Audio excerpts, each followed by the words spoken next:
सिर्फ DD news पर।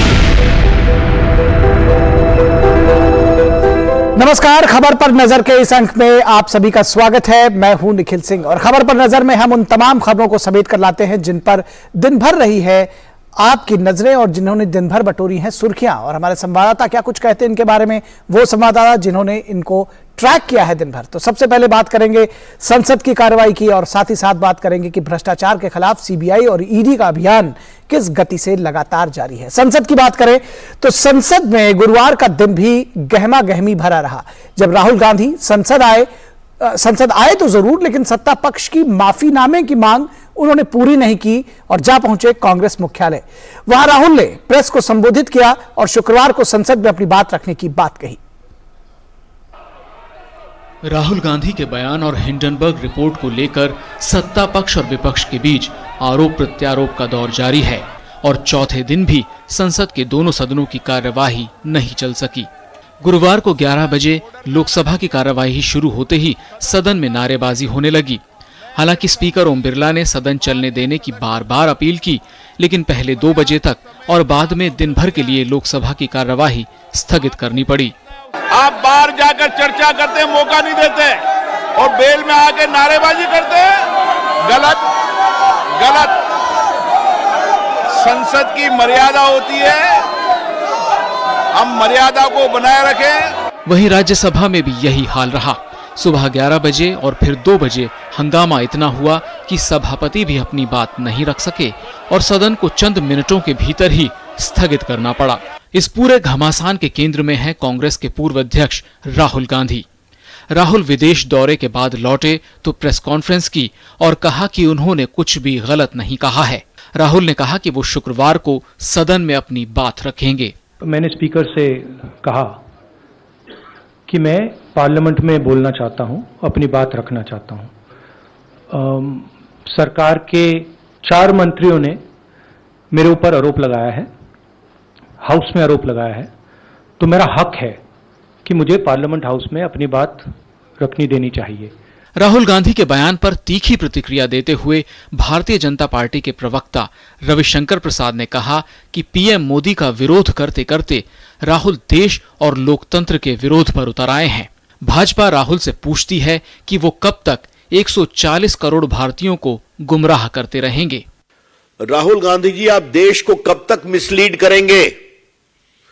The BJP would like to ask Mr. Rahul Gandhi, how long will you continue to mislead the country, the people, 140 crore people of India, Indian democracy? BJP ने कहा कि राहुल की माफी की मांग को लेकर बीजेपी देश भर में अभियान चलाएगी। बीजेपी के मुताबिक पूरी दुनिया में भारत और पीएम मोदी का सम्मान हो रहा है, लेकिन राहुल गांधी अपने अहंकार में हैं। बीजेपी ने कहा कि राहुल का अहंकार देश से बड़ा नहीं है। आप भारत के लोकतंत्र का अपमान करेंगे, भारत की जनता के अभिमत का अपमान करेंगे और ऊपर से लंबे लंबे भाषण देंगे। बीजेपी का स्पष्ट आरोप है, राहुल गांधी को माफी मांगना चाहिए और हम राहुल गांधी की माफीनामा के लिए देश भर में कैंपेन करते रहेंगे। यह पहला मौका नहीं है जब राहुल गांधी के बयान को लेकर विवाद पैदा हुआ हो। इससे पहले तवांग में भारतीय और चीनी सैनिकों की झड़प को लेकर भी उन्होंने भारतीय सेना के सामर्थ्य को लेकर बयानबाजी की थी, जिसके चलते उन्हें तीखी आलोचना का सामना करना पड़ा था। कुमार आलोक, शैलेंद्र मिश्र, राजेश राज के साथ विकास सारथी, डीडी न्यूज, दिल्ली। तो पूरे संसद की कार्रवाई चल नहीं पा रही है और तमाम आरोपों प्रत्यारोपों को लेकर के हंगामा बरपा हुआ है। एक दूसरे पर आरोप लगाए जा रहे हैं। हमारे 2 संवाददाता ऋषि कुमार और राजेश राज इस पूरी खबर पर बातचीत करने के लिए हमारे साथ जुड़े हुए हैं। ऋषि, सबसे पहले आपके पास आते हैं और जो संसद की कार्रवाई चल नहीं पा रही है उसको लेकर के बात करना चाहेंगे। कितना विधायी कार्य प्रभावित हो रहा है और 4 दिन गुजर गए, क्या कोई गतिरोध तोड़ने की कोशिश की जा रही है क्या? क्योंकि शायद ये सभी चाहते हैं कि संसद तो चले कम से कम। और देखिए, जहां तक संसद की कार्यवाही की बात करें तो जैसे कि आपने कहा, बिल्कुल सही बात है। 4 दिन हो चुके हैं और ढाई कार्यों के हिसाब से देखें तो कामकाज बहुत ज्यादा प्रभावित अब तक हो चुका है, क्योंकि हम जानते हैं कि ये बजट सत्र है और बजट सत्र की सबसे बड़ी खासियत होती है कि अलग अलग मंत्रालयों के ऊपर चर्चाएं होती हैं। हमने देखा था कि सभापति ने खुद इस मामले में समय एलोकेट किया था अब से 2 दिन पहले और बताया था कि किन किन मंत्रालयों के लिए कितना समय एलोकेट किया जा चुका है। करीब करीब अगर हम देखें तो 7 से 8 मंत्रालयों पर चर्चा होनी है, जिसके लिए 4-4 घंटे का समय दिया गया है। इसके अलावा एप्लीकेशन बिल के ऊपर जो समय है वो दिया गया है, उसके लिए करीब करीब 4-4 घंटे की चर्चाएं होनी है। और हम जानते हैं जब ये चर्चाएं होती हैं तो सिर्फ 4 घंटे ही नहीं बल्कि समय और आगे बढ़ जाता है।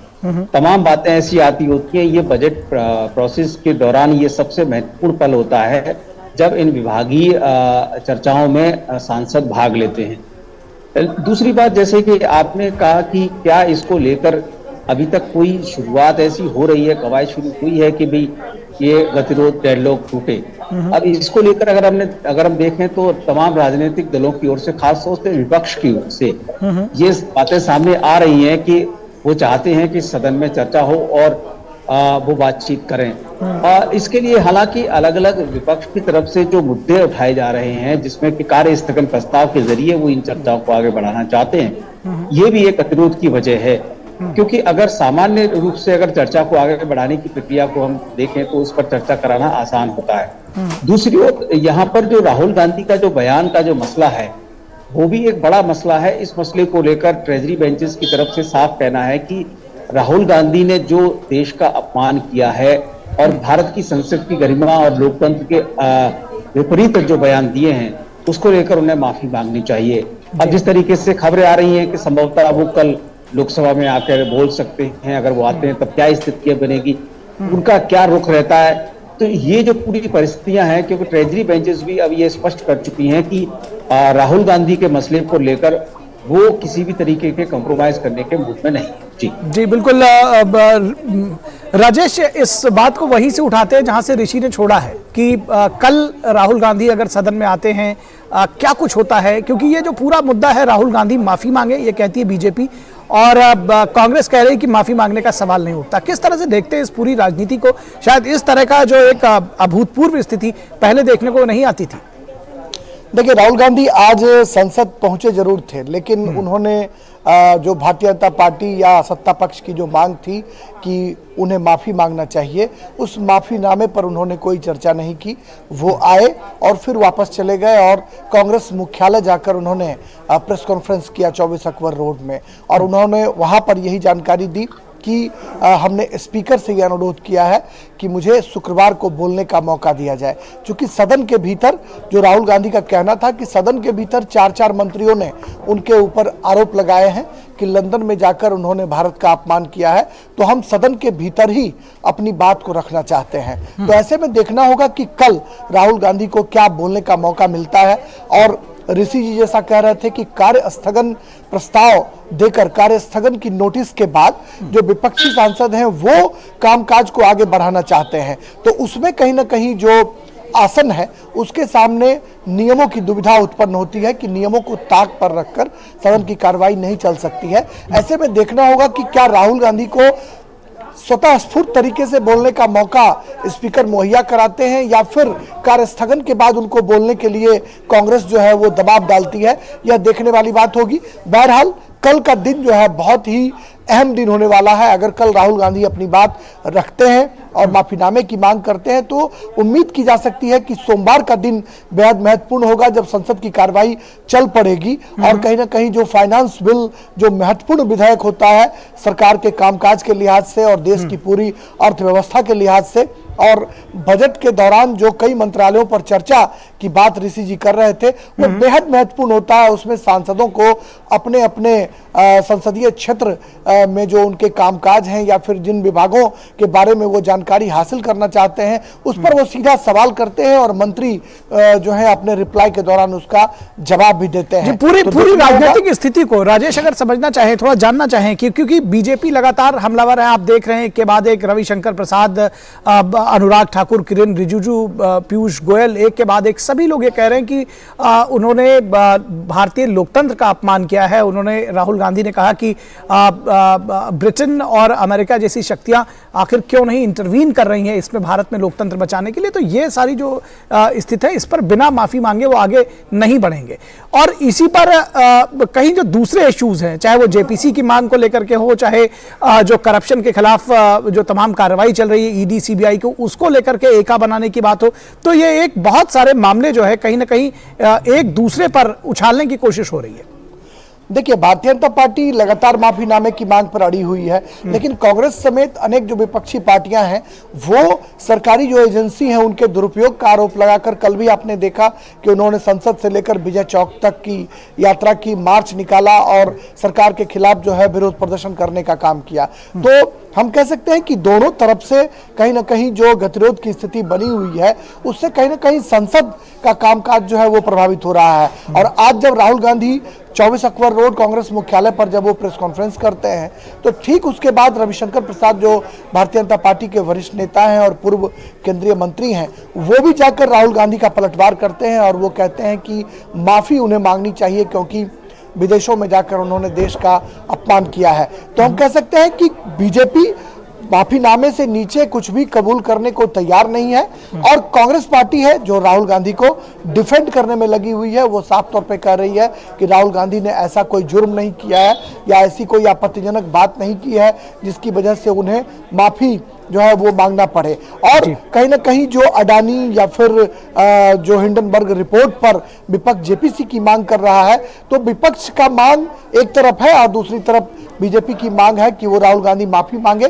तो कांग्रेस की तरफ से लगातार कहा जा रहा है कि हिंडनबर्ग की रिपोर्ट और अडानी मामले में जेपीसी की जो मांग है उससे ध्यान हटाने के लिए भारतीय जनता पार्टी इस मुद्दे को लेकर आ रही है। और कल जब सूचना और प्रसारण मंत्री अनुराग ठाकुर से यही सवाल जब मैंने पूछा कि कांग्रेस का आरोप है सरकार पर कि वो ध्यान भटकाने के लिए, मुद्दों से ध्यान भटकाने के लिए ऐसा कर रही है, तो अनुराग ठाकुर ने साफ तौर पर मना किया और कहा कि हम किसी भी तरह के मुद्दे को डाइल्यूट करने की स्थिति में नहीं है, हम डाइल्यूट नहीं करना चाहते हैं। हम दूध का दूध और पानी का पानी चाहते हैं कि राहुल गांधी अगर देश से बाहर जाकर विदेशों में अगर देश का अपमान करते हैं तो उन्हें माफी मांगनी ही चाहिए। जी ऋषि, ये देखते हैं कि कई बार जैसा कोई सामने घट रहा होता है, राजनीतिक दलों के सामने ये एक बात रहती है कि परसेप्शन की जो राजनीति है वो ज्यादा कहीं सर चढ़कर बोलती है। संसद में किस तरह से व्यवहार है, या उसको आप पॉलिटिकल ईगो भी कह सकते हैं, कि कहां पर किस तरह से कौन झुके कौन आगे बढ़े, इस सब में कहीं ना कहीं जो विधायी कार्य है वो तो सफर कर रहे हैं, लेकिन राजनीतिक दलों को ये लगता है कि विधायी कार्य तो फिर कर लिए जाएंगे, पहले इस मामले को निपटा लेते हैं।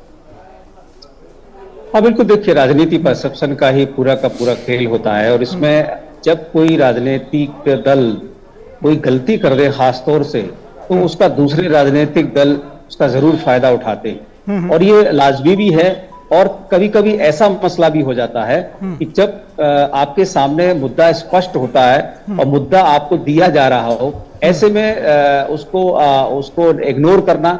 और ऐसी बात ये होती है, जैसे हमने कल देखा था कि जो बीजेपी और केंद्रीय मंत्री जो लोग कह रहे हैं कि राहुल गांधी के जो बयान को लेकर जो स्थिति है, वो भी साफ कह रहे हैं कि जो उन्होंने बयान दिया है वो बयान जब पार्लियामेंट और डेमोक्रेसी के खिलाफ है, हमारे देश के खिलाफ है, तो वो चुप कैसे बैठे, क्योंकि ये उनके लिए भी दुविधा की बात है। आज अगर इस मुद्दे को वो नहीं उठाते हैं तो वो जो पूरी परिस्थिति है उसके लिए वो चाहते हैं कि उनके ऊपर किसी भी तरीके की आंच ना आए।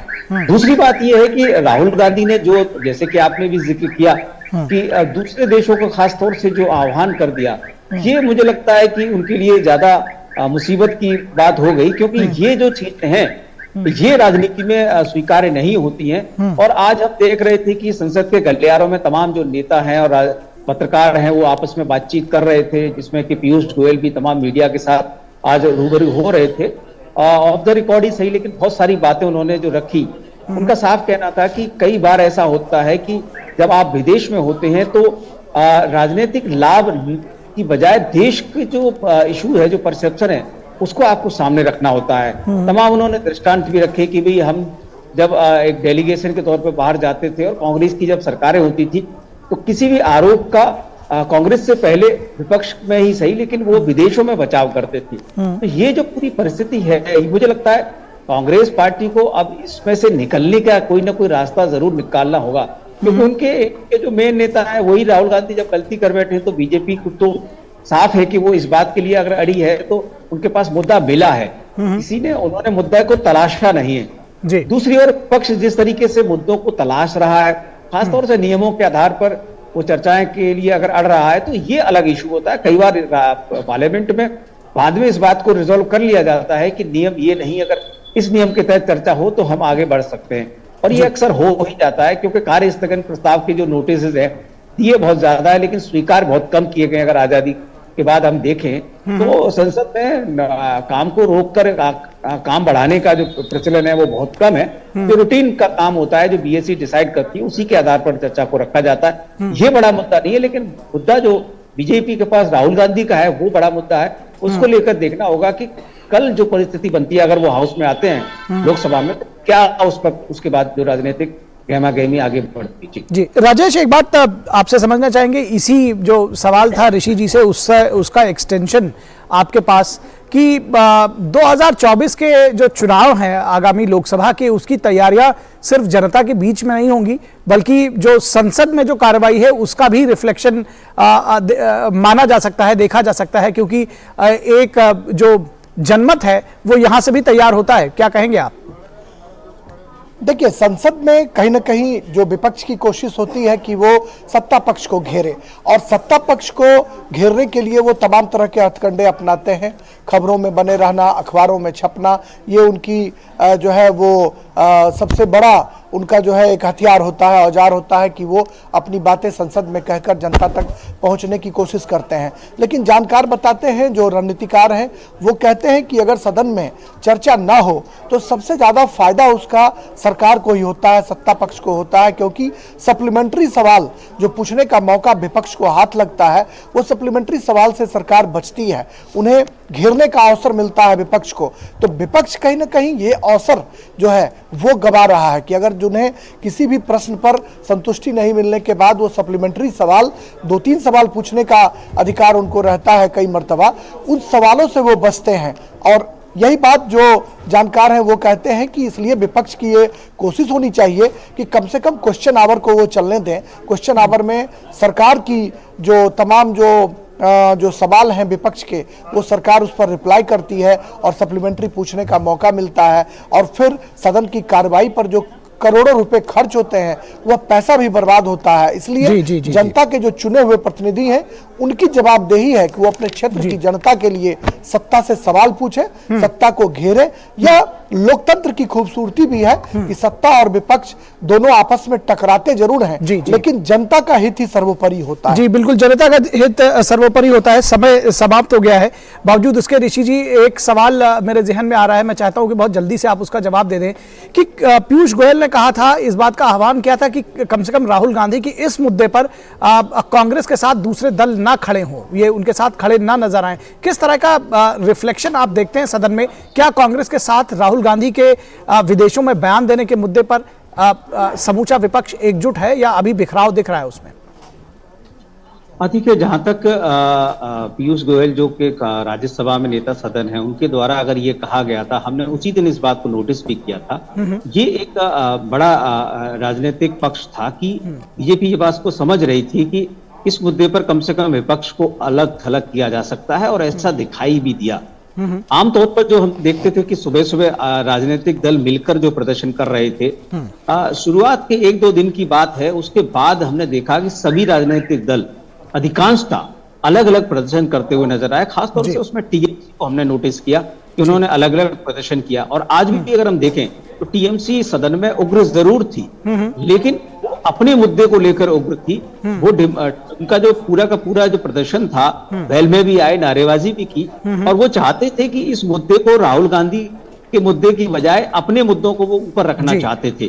तो ये विपक्ष की ओर से एक तरीके से एक बदलाव दिखाई दिया कि उन्हें वो ये दिखाना भी चाहने लगा कि वो ये नहीं चाहता कि राहुल गांधी से उनको भी एसोसिएट किया जाए। जी जी तो जी ये जी, एक बड़ी सफलता पीयूष गोयल के बयान के बाद मुझे लगता है देखी जा सकती है। जी चलिए, बहुत शुक्रिया आप दोनों लोगों का, ऋषि कुमार आपका भी और राजेश राज आपका भी, इस तमाम चर्चा के लिए और ये इनसाइट देने के लिए। और बढ़ते अगली खबर की तरफ। रेलवे में नौकरी के बदले जमीन घोटाले में सीबीआई के सम्मन के खिलाफ बिहार के उप मुख्यमंत्री तेजस्वी यादव की याचिका पर आज दिल्ली हाईकोर्ट में सुनवाई हुई। दिल्ली हाईकोर्ट में सीबीआई ने तेजस्वी यादव को गिरफ्तार न करने का आश्वासन दिया, जिसके बाद तेजस्वी यादव की ओर से कहा गया कि आगामी 25 मार्च को वो नई दिल्ली में सीबीआई हेडक्वार्टर में सुबह 10:30 बजे पेश होंगे। और दिल्ली शराब घोटाले में तेलंगाना के मुख्यमंत्री केसीआर की बेटी के कविता प्रवर्तन निदेशालय के सामने आज पेश नहीं हुई। उन्होंने अपने प्रतिनिधियों के जरिए जांच एजेंसी के समक्ष दस्तावेज पहुंचाए। अब ईडी ने उन्हें मार्च में पेश होने को कहा है। इससे पहले ईडी 11 मार्च को एमएलसी के कविता से पूछताछ कर चुकी है। ईडी ने उन्हें तीसरी बार तलब किया था। ईडी की पूछताछ के खिलाफ कविता ने सुप्रीम कोर्ट का दरवाजा खटखटाया था। सुप्रीम कोर्ट से के कविता को कोई राहत नहीं मिली है और कोर्ट ने पूछताछ पर रोक लगाने से इनकार कर दिया था। हालांकि कोर्ट ने मामले को सुनवाई के लिए स्वीकार कर लिया था और कोर्ट इसको 24 तारीख को सुनवाई के लिए राजी हुआ है। दिल्ली में शराब नीति के कथित अनियमितताओं को लेकर केंद्रीय जांच एजेंसी की कार्रवाई जारी है। और शराब घोटाले में फंसे दिल्ली के पूर्व उप मुख्यमंत्री और आम आदमी पार्टी के नेता मनीष सिसोदिया अब जासूसी कांड में भी फंस गए हैं। सीबीआई ने फीडबैक यूनिट मामले में मनीष सिसोदिया के खिलाफ मामला दर्ज किया है। इस मामले में सीबीआई ने 6 अन्य आरोपियों के खिलाफ भी प्राथमिकी दर्ज की है। मुख्यमंत्री केजरीवाल के स्पेशल एडवाइजर राकेश कुमार सिन्हा का भी नाम एफआईआर में दर्ज किया गया है। दिल्ली सरकार की ओर से 2015 में फीडबैक यूनिट गठित की गई थी। दिल्ली की मौजूदा सरकार पर आरोप है कि सरकारी विभागों और संस्थाओं के कामकाज के संबंध में फीडबैक लेने के नाम पर गठित की गई इस यूनिट के जरिए राजनीतिक जासूसी कराई जा रही थी। मामले में सीबीआई ने प्राथमिकी दर्ज कर अपनी जांच शुरू कर दी और पाया था कि इस यूनिट को बनाने में भ्रष्टाचार किया गया है, नियमों को ताक पर रखा गया और इस यूनिट का गठन किया गया। यह जांच सीबीआई ने तत्कालीन डिप्टी सेक्रेटरी विजिलेंस दिल्ली सरकार के पास के एस मीणा की शिकायत पर दर्ज की थी। और प्रवर्तन निदेशालय ने कहा है कि उसकी कुल शिकायतों में से केवल 2.98% वर्तमान या पूर्व सांसदों और विधायकों के खिलाफ दर्ज की गई है। 96% मामलों में सजा मिली है, यह कहना है ईडी का। ईडी ने 31 जनवरी 2023 तक का डेटा पेश किया है और यह जानकारी साझा की है। ईडी को 2002 में अधिनियमित किए गए पीएमएलए के कड़े प्रावधानों को लागू करने का काम 1 जुलाई 2005 को सौंपा गया था। एजेंसी को जांच के चरण में अभियुक्तों को बुलाने, गिरफ्तार करने, जांच के दौरान उनकी संपत्तियां कुर्क करने और अदालत के समक्ष अपराधियों के खिलाफ मुकदमा चलाने का अधिकार दिया गया था। और कानून लागू होने के बाद कुल 5,906 शिकायतें दर्ज की थी ईडी ने और पीएमएलए के तहत अब तक कुल 1,142 अभियोजन शिकायतें या चार्जशीट दायर की गई हैं। शिकायतों के तहत कुल 513 लोगों को गिरफ्तार किया गया। आंकड़ों के मुताबिक इस अवधि तक पीएमएलए के तहत कुल 25 मामलों में सुनवाई पूरी हुई और 24 मामलों में सजा हुई। सिर्फ एक मामला ऐसा रहा जिसमें एक्विट किया गया। तो यह रिकॉर्ड रहा है। धन शोधन रोधी कानून के तहत दोषी अभियुक्तों की संख्या 45 रही है और मामले में दोषी पाए जाने के बाद 36 करोड़ 23 लाख रुपए की संपत्ति जब्त की गई है। अदालत ने दोषियों के खिलाफ 4.62 करोड़ रुपए का जुर्माना लगाया है। और इस पूरी खबर पर बातचीत करने के लिए हमारे साथ नीरज सिंह, हमारे सहयोगी संवाददाता इस वक्त बने हुए हैं। नीरज, सबसे पहले जो आखिरी खबर हमने ली, जिस तरह से ईडी के ऊपर लगातार या सीबीआई के ऊपर ये आरोप लगाए जाते रहे हैं कि भाई उनका पॉलिटिकल वेंडेटा निकाला जा रहा है, राजनीतिक बदले की भावना से ईडी का प्रयोग किया जा रहा है। ईडी ने आज एक जो ये रिपोर्ट जो पेश की है, इसको ये आंखें खोलने वाली है। 2.98% राजनीतिकों के खिलाफ केवल कार्रवाई हुई है। क्या कहेंगे आप?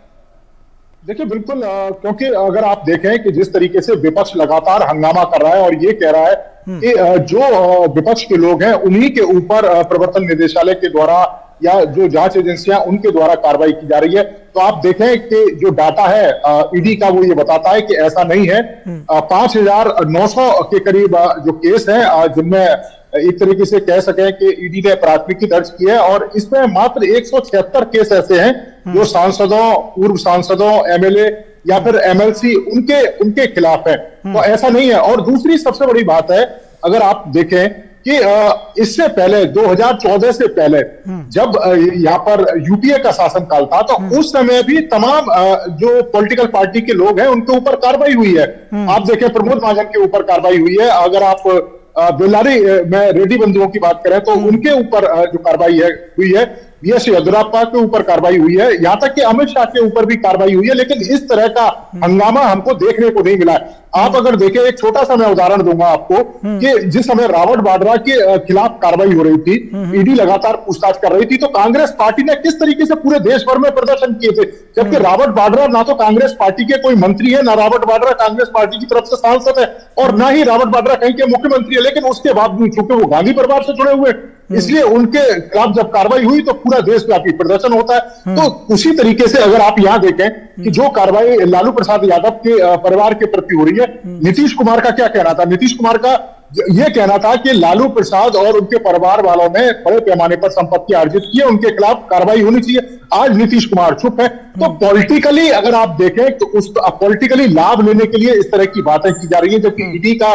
जो डाटा है वो स्पष्ट कर देता है मात्र 2.98% लोग हैं, पॉलिटिकल लोग हैं जिनके खिलाफ कार्रवाई कर रही है। बड़े पैमाने पर नहीं, जितना का हंगामा हो रहा है और जिस तरीके से विपक्ष मार्च कर रहा है ईडी के ऑफिस तक, तो उतनी बड़े पैमाने पर कार्रवाई नहीं हुई। जी, तमाम सारी आज खबरें रही, तेजस्वी यादव से लेकर के मनीष सिसोदिया से लेकर के कई कविता तक जुड़ी हुई, और इनके अपडेट्स भी हमने आपको बताए, दिन भर आप भी बताते रहे। एक बात आपसे चलते चलते जानना चाहेंगे संक्षेप में, मनीष सिसोदिया के विशेष संदर्भ में कितनी मुश्किलें बढ़ गई मनीष सिसोदिया की? एक और एफआईआर अब उनके खाते में दर्ज हो गई है। देखिए, मनीष सिसोदिया की मुश्किलें नहीं बढ़ी हैं, बल्कि आम आदमी पार्टी के जो दिल्ली के मुख्यमंत्री हैं, मुश्किलें उनकी भी बढ़ गई हैं। क्योंकि जिस तरह फीडबैक यूनिट का गठन किया गया था और उस एफआईआर में जो सीबीआई की एफआईआर है निखिल, उसमें मुख्यमंत्री अरविंद केजरीवाल के सलाहकार के भी नाम है। यानी कि अरविंद केजरीवाल उस फीडबैक यूनिट से पूरी तरह से वाकिफ थे और उनके जो सलाहकार हैं वो लगातार दिशा निर्देश दे रहे थे। उसमें एक सलाहकार है राकेश कुमार सिन्हा, जो उस समय जॉइंट डायरेक्टर भी रहे हैं उस फीडबैक यूनिट के, और वो मुख्यमंत्री के स्पेशल सलाहकार हैं। तो इस तरीके से देखें, सिर्फ मनीष सिसोदिया के ऊपर ही आंच नहीं आएगी, ये आंच अरविंद केजरीवाल के ऊपर भी आएगी, क्योंकि बिना एलजी के परमिशन के आपने 20 लोगों की नियुक्ति कर दी और किसी भी तरह का जो नियम कानून है उसका आपने पालन नहीं किया। जिस आधार पर आपने फीडबैक यूनिट का गठन किया था कि करप्शन को हम दूर करेंगे, लेकिन आप लोगों के फोन टेप करने लगे, तो ये एक कह सकते हैं कि एक बड़ा वो है अपराध है और सीबीआई इसमें जांच करेगी। जल्दी जिन लोगों के खिलाफ एफआईआर है उन लोगों को पूछताछ के लिए बुलाया जाएगा। जी, निश्चित तौर पर तो आम आदमी पार्टी और मनीष सिसोदिया की भी मुश्किलें बढ़ी हैं। बहुत शुक्रिया इस तमाम बातचीत के लिए नीरज सिंह। और खबर पर नजर के इस अंक में बस इतना ही। हमारी पूरी टीम को दीजिए इजाजत। नमस्कार।